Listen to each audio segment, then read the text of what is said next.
ఇద్దరు ముగ్గురు నా నామమున ఏకీభవించిన వారి మధ్యలోన, ఇద్దరు ముగ్గురు నా నామమున ఏకీభవించిన వారి మధ్యలోన ఉండేదనని నా మన దేవుని, ఉండేదనని నా మన దేవుని కరములు తట్టి నిత్యం స్తుతించెదము, కరములు తట్టి నిత్యం స్తుతించెదము.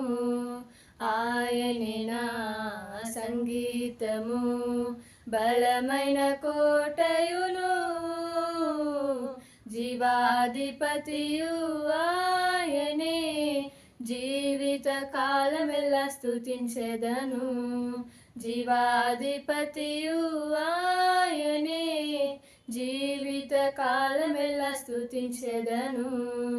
ఆయనే నా సంగీతము.